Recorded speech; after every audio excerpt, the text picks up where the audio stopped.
Hello students, आज हम लोग क्लास 10th मैथमेटिक्स के 6th चैप्टर त्रिभुज के कुछ इम्पोर्टेंट क्वेश्चंस को यहाँ पे सॉल्व करने जा रहे हैं। फर्स्ट क्वेश्चन दिया हुआ है, चित्र में त्रिभुज ABC के आधार BC के समांतर रेखाखंड PQ खींचा गया है।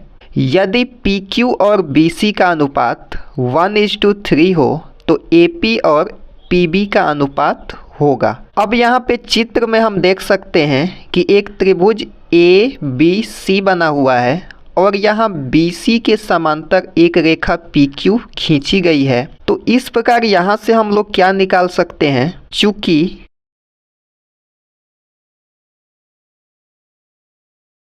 कोण APQ, ये APQ यानी कि ये वाला एंगल, तथा कोण ABC यानी कि ये वाला एंगल संगत कोण है, इसलिए ये आपस में बराबर होते हैं। यहाँ पे BC और PQ समांतर रेखाएं हैं और यहाँ पे एक तिर्यक रेखा इन दोनों रेखाओं को काट रही है। तो इस प्रकार ये जो एंगल बना है इसको हम संगत कोण कहते हैं और ये आपस में बराबर होते हैं। इसी प्रकार यहाँ पे भी देख सकते हैं कि यहाँ पे AQP और ACB भी आपस में बराबर होंगे। तो इसको भी हम लोग लिखेंगे पुनः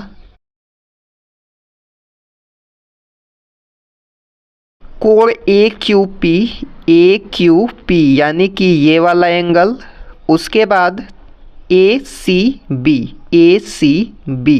यानी कि ये वाला एंगल संगत कोण है, इसलिए ये भी आपस में बराबर होंगे। इसलिए यहाँ से हम लोग लिख सकते हैं कि त्रिभुज APB is similar to ABC।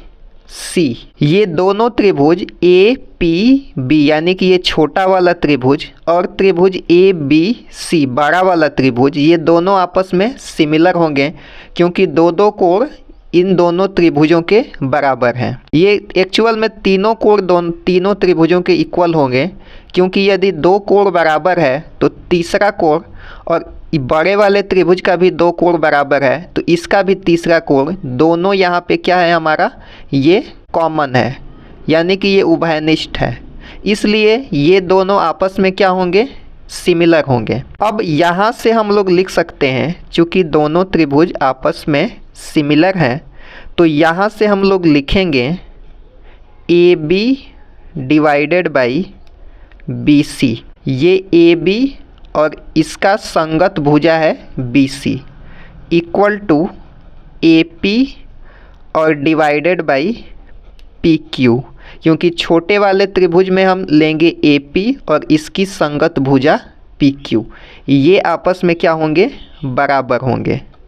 अब इसको हम लोग सॉल्व करेंगे तो हम लोग क्या कर सकते हैं कि PQ को हम लोग लेफ्ट हैंड साइड लाते हैं और AB को हम लोग राइट हैंड साइड लाते हैं। तो ये PQ यहाँ पे आएगा, तो ये बनेगा PQ डिवाइडेड बाई ये वाला BC इक्वल टू, यहाँ पे है हमारा AP डिवाइडेड बाई ये वाला AB यहाँ आएगा, तो इसको हम लोग लिखेंगे AB।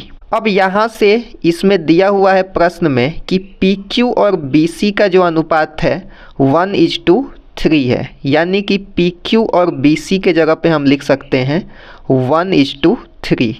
इसको एक ही लाइन में हम लोग लिखेंगे क्योंकि यहाँ पे ज़्यादा जगह नहीं बचा हुआ है। इसको हम लोग लिख सकते हैं AP divided by AB equal to PQ और BC को PQ/BC, इसको हम लिखेंगे 1/3।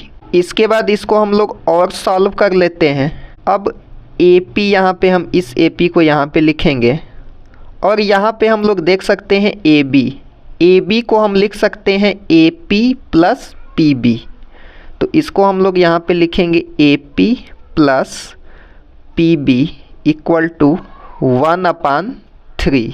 अब इसको हम लोग क्रॉस मल्टीप्लाई कर लेते हैं, तो यहाँ से 3 का AP में मल्टीप्लाई होगा तो होगा 3AP इक्वल टू, इसका 1 में मल्टीप्लाई होगा तो ये होगा AP प्लस PB। अब यहाँ से इसको हम लोग क्या करते हैं, कि AP को हम लोग लेफ्ट हैंड साइड लेके आते हैं तो 3AP में से एक AP माइनस होगा तो ये बनेगा हमारा 2AP इक्वल टू यहाँ पे बचेगा हमारा PB। अब इस AP को हम लोग फिर से राइट हैंड साइड लेके आएंगे तो यहाँ पे बचेगा 2 इक्वल टू ये है हमारा PB डिवाइडेड बाई ये AP यहाँ पे आएगा। अब इसको हम लोग 2 को यहाँ से 2/1 लिख सकते हैं और यहाँ से हमको निकालना था AP और PB का अनुपात। तो इसको हम लोग रेसिप्रोकल करेंगे, मतलब कि अंश को हर में और हर को अंश में बदलेंगे तो ये होगा AP/PB इक्वल टू, इसको हम लोग उल्टा करेंगे तो ये होगा 1/2, यानी कि इसका अनुपात हमको मिल चुका है। इसलिए यहाँ से लिख सकते हैं हम कि AP ratio PB equal to 1:2, ये हमारा आंसर होगा। इसके बाद अगला प्रश्न है कि चित्र में AB equal to 3 centimetre, AC equal to 6 centimetre, BD equal to 2 centimetre और CD इक्वल टू 4 सेंटीमीटर है। तो एंगल BAD यानी कि BAD यानी कि ये वाला एंगल और एंगल CAD यानी कि ये वाले एंगल का अनुपात हमको निकालना है। तो सबसे पहले यहाँ पे इसका हम लोग अनुपात देख लेते हैं AB और BD का। तो यहाँ पे हम लोग लिखेंगे AB/BD। ये है AB यहाँ पे दिया हुआ है प्रश्न में 3 और यहाँ से BD दिया हुआ है 2। इसके बाद पुनः हम लोग क्या करते हैं कि AC और CD का अनुपात निकाल लेते हैं। तो यहाँ से AC डिवाइडेड बाई CD, तो AC है हमारा 6 और CD है हमारा 4, तो यहाँ पे लिखेंगे 6 और यहाँ पे 4। इसको हम लोग अगर 2 से काटें तो ये 3 बार में और ये 2 बार में कटेगा। इसका मतलब कि AC और CD का अनुपात हमको मिलेगा 3/2। यहाँ पे हम लोग देख सकते हैं कि AB और BD या AC और CD दोनों आपस में बराबर हैं। तो इसलिए यहाँ पे हम कह सकते हैं कि AD जो रेखा है ये कोण BAC यानी कि इस पूरे बड़े वाले कोण को बराबर 2 भागों में बांटेगा, क्योंकि ये दोनों हमारा रेशियो बराबर है। इसलिए लिखेंगे कि AD कोण BAC को AD कोण BAC को 2 बराबर भागों में बांटेगा। और ये कह रहा है कि कोण CAD और BAD और CAD का अनुपात निकालना होगा। तो चूंकि ये 2 बराबर भागों में बांट रहा है, इसलिए कोण BAD और कोण CAD का अनुपात जो होगा वो 1:1 रेशियो में होगा और यही हमारा आंसर होगा। इसके बाद हमारा अगला प्रश्न है, किसी त्रिभुज PQR की भुजाओं PQ और PR पर क्रमशः बिंदु E और F स्थित हैं। यदि PE बराबर 3.9 सेंटीमीटर, EQ बराबर 3 सेंटीमीटर, PF बराबर 3.6 सेंटीमीटर और FR इक्वल टू 2.4 सेंटीमीटर हो, तो क्या EF पैरेलल QR हैं। तो एक त्रिभुज PQR बनाना है। तो यहाँ पे एक त्रिभुज हम लोग बनाते हैं। ये त्रिभुज है हमारा PQR। अब ये कह रहा है PQ और PR पर, यानी कि ये PQ और PR पर E और F 2 बिंदु हैं, यानी कि एक बिंदु यहाँ पे E और एक बिंदु यहाँ पे F। ये वाला E और ये हमारा F है और इसको यहाँ से हम लोग ऐसे मिलाएंगे। इसके बाद कह रहा है, यहाँ पे सबको नोट कर लेते हैं, PE equal to 3.9, PE equal to, इसको हम लोग लिखेंगे 3.9 और ई क्यू इक्वल टू 3 है, तो ई क्यू इक्वल टू 3 ये सेंटीमीटर में है, centimetre. P F equal to 3.6, P F जो है ये 3.6 सेंटीमीटर है। इसके बाद F R equal to 2.4, F R जो है ये 2.4 सेंटीमीटर है। अब ये पूछ रहा है कि ई एफ यानी कि ये जो ई एफ है ये क्यू आर के पैरेलल है कि नहीं है। अब हम जानते हैं कि यदि ये क्यू आर और ई एफ आपस में पैरेलल हैं तो इसका अनुपात यानी कि पी ई और ई क्यू का अनुपात पी एफ और एफ आर के अनुपात के बराबर होना चाहिए। अगर अनुपात बराबर नहीं है तो ये दोनों रेखाएं आपस में पैरेलल नहीं होंगी। तो सबसे पहले हम पी ई और ई क्यू का अनुपात निकालते हैं। तो यहाँ से लिखेंगे P E upon E Q equal to, अब यहाँ से पी ई यहाँ पे दिया हुआ है 3.9 और यहाँ से ई क्यू दिया हुआ है 3। इसके बाद यहाँ से हम लोग पी एफ और एफ आर निकाल लेते हैं। तो P F divided by F are, तो पी एफ है हमारा यहाँ से 3.6 और एफ आर है यहाँ पे हमारा 2.4। अब यहाँ से अगर हम इसको 3 से काटें तो ये होगा एक बार में 3 और ये 3 बार में 9, यानी कि इसको हम लिखेंगे 1.3 डिवाइडेड बाई 1, क्योंकि ये यहाँ पे 3 कट चुका है। उसी प्रकार से इसको अगर हम काट के और छोटा करें तो यहाँ से मान लीजिए कि ये दशमलव से अगर हम दशमलव को कैंसिल आउट कर लेते हैं, मतलब दोनों में 10 से गुणा करते हैं, तो ये यहाँ से कैंसिल आउट होगा। उसके बाद इसको हम लोग 12 से अगर काटें तो 12 से 2 बार में 24 और ये 3 बार में 36 कटेगा। इसका मतलब कि ये होगा 3/2। तो यहाँ से हम लोग देख सकते हैं कि ये दोनों अनुपात आपस में बराबर नहीं है। अगर मान लीजिए कि इसको और छोटा करें तो ये बनेगा 1.5 डिवाइडेड बाई 1। तो ये दोनों अनुपात आपस में बराबर नहीं है, तो इसको हम लोग लिखेंगे चूँकि P E divided by E Q not equal to P F divided by F R, इसलिए इसको हम लोग लिख लेते हैं ई एफ समांतर क्यू आर नहीं है। अगर ये यहाँ पे दोनों इक्वल आया होता तो यहाँ से हम कह सकते थे कि ई एफ और क्यू आर आपस में पैरेलल है, लेकिन ये आपस में पैरेलल नहीं है। तो ये हमारा आंसर हो गया। इसके बाद नेक्स्ट प्रश्न है, चित्र में क्रमशः ओ पी ओ क्यू तथा ओ आर पर स्थित बिंदु ए बी तथा सी इस प्रकार हैं। यहाँ पे ये ओ पी ओ क्यू और ओ आर, इस पे ये एक बिंदु ए, एक बिंदु बी और अगला बिंदु सी इस प्रकार है कि A B parallel P Q, यानी कि ए बी और पी क्यू आपस में पैरेलल हैं, और ए सी और पी आर यानी कि ये ए सी और पी आर ये भी आपस में पैरेलल हैं। तो हमको सिद्ध करना है कि ये जो बी सी है ये क्यू आर के पैरेलल होगी। सबसे पहले यहाँ पे त्रिभुज पी ओ क्यू में हम लोग देखेंगे कि त्रिभुज पी ओ क्यू में यहाँ पे हम लोग देख सकते हैं कि प्रश्न में कह रहा था कि ए बी और पी क्यू आपस में पैरेलल है। यहाँ पे कह रहा है A B parallel P Q. यहाँ पे दिया हुआ है कि ए बी जो होगा पी क्यू के पैरेलल होगा, तो इसलिए यहाँ से हम लोग लिख सकते हैं O A divided by A P equal to O B divided by B Q. ये कैसे आया? तो इसको हम लोग लिखेंगे अनुपातिकता के आधारभूत प्रमेय से, यानी कि अगर त्रिभुज के किसी एक भुजा के समांतर कोई और एक रेखा खींची जाए तो उसके अन्य दो भुजाएं O A divided by A P और O B divided by B Q, इनका अनुपात जो होता है आपस में बराबर होता है।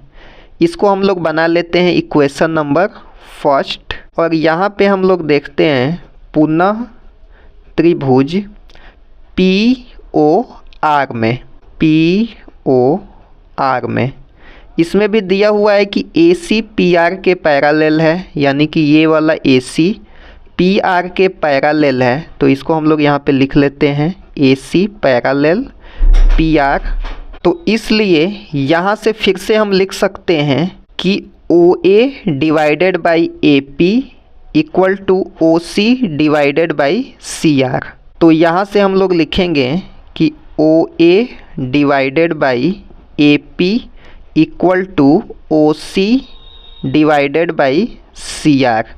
ये फिर से कहाँ से आया, तो सेम यही नियम है अनुपातिकता के आधारभूत प्रमेय से। यहाँ पे फिर से इसको हम लोग लिख लेंगे, इसको हम लोग इक्वेशन नंबर 2 यहाँ पे बना देंगे और यहाँ से हम लोग लिख लेंगे कि समीकरण 1 तथा 2 से।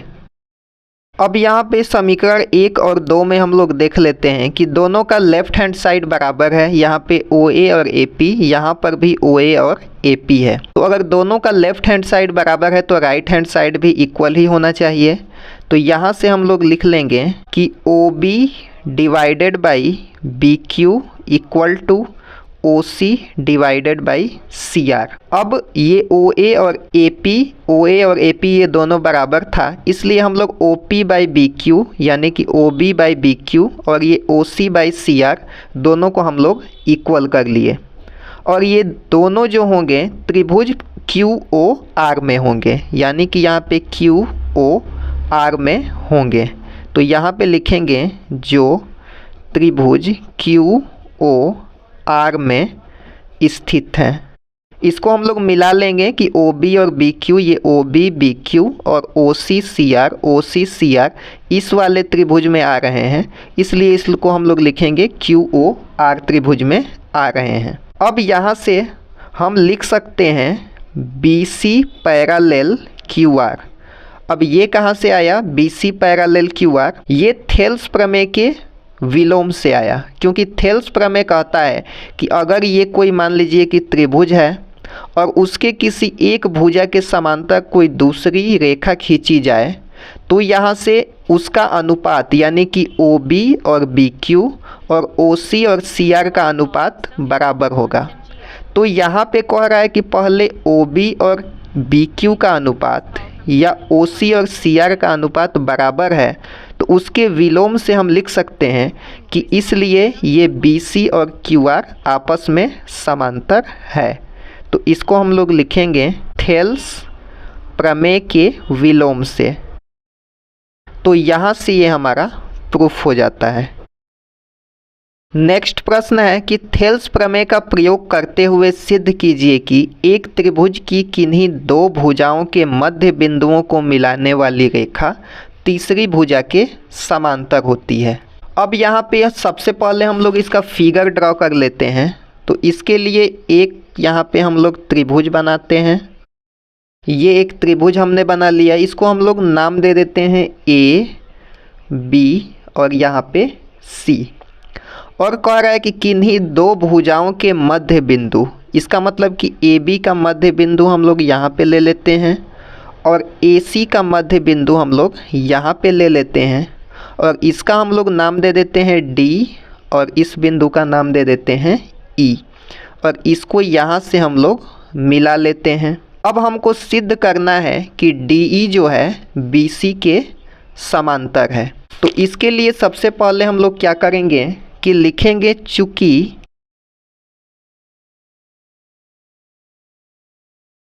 त्रिभुज ABC की भुजाओं AB और EC के मध्य बिंदुओं क्रमशः D तथा E हैं, यहाँ पे बिंदु लिखेंगे के मध्य बिंदु D और E हैं, यानी कि ये AB और A दोनों मध्य बिंदु एक D और एक E हैं। इसलिए अब हम यहाँ से लिख सकते हैं कि AD इक्वल टू BD, क्योंकि ये इसके बीच में स्थित है तो ये AD और BD दोनों को, मतलब कि ये दोनों को बीच में से ये विभाजित करेगा तो दोनों आपस में बराबर होंगे।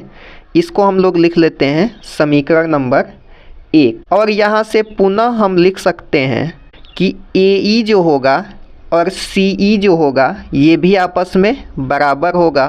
तो AE इक्वल टू CE, इसको हम लोग लिख लेते हैं समीकरण नंबर 2, क्योंकि ये इसके बीच में स्थित है तो ये दोनों को बीच से जब डिवाइड करेगा तो दोनों आपस में इक्वल होंगे। तो यहाँ से हम लोग इसको इक्वल कर लिए। इसके बाद यहाँ हम समीकरण 1 और 2 से क्या सिद्ध कर सकते हैं, समीकरण 1 और 2 से। अब चूँकि AD और BD आपस में बराबर हैं तो यहाँ से हम लोग लिख सकते हैं कि AD बाई DB, इसको DB कर सकते हैं, BD को हम लोग DB लिख सकते हैं। तो AD और DB इक्वल टू हमारा 1 होगा, क्योंकि जब दो बराबर चीज़ों का हम आपस में भाग देंगे तो हमको 1 प्राप्त होगा। इसको हम लोग थर्ड इक्वेशन बना सकते हैं। और इसके बाद पुनः हम लोग दूसरे समीकरण से इसको लिख सकते हैं AE बाई EC। ये AE और EC को हम आपस में भाग देंगे तो भी हमको 1 प्राप्त होगा, क्योंकि ये दोनों आपस में बराबर हैं। इसको हम लोग इक्वेशन नंबर 4 लिख लेते हैं। अब यहाँ हम समीकरण 3 और 4 से देख लेते हैं। समीकरण 3 तथा समीकरण 4 से। अब यहाँ पे देख सकते हैं कि 3 और 4 दोनों समीकरण के राइट हैंड साइड बराबर हैं, इसलिए इसका लेफ्ट हैंड साइड भी आपस में बराबर होगा। तो इसको हम लोग लिखेंगे AD by DB equal to AE by EC, ऐसा हम लोग लिख सकते हैं। और इसको हम लोग और लिख सकते हैं, अर्थात DE जो होगा वो समांतर होगा BC के। अब ये कहाँ से आया, तो ये थेल्स प्रमेय कहता है कि यदि किसी त्रिभुज के किसी एक भुजा के समांतर कोई रेखा खींची जाए, यानी कि मान लीजिए यहाँ पे त्रिभुज ABC है और यहाँ BC के समांतर एक रेखा खींची जाए, तो उसका अनुपात AD और DB और AE और AC आपस में बराबर होते हैं। तो उसका अगर हम लोग विलोम देखें तो उसका विलोम ये होगा कि अगर इसका अनुपात बराबर है तो वो भुजाएं भी आपस में समांतर होंगी। तो यहाँ पे हम लोग लिख सकते हैं कि थेल्स प्रमेय के विलोम से। तो ये यहाँ पे प्रूफ हो जाता है। इसको हम लोग एक लाइन हिंदी में लिख सकते हैं,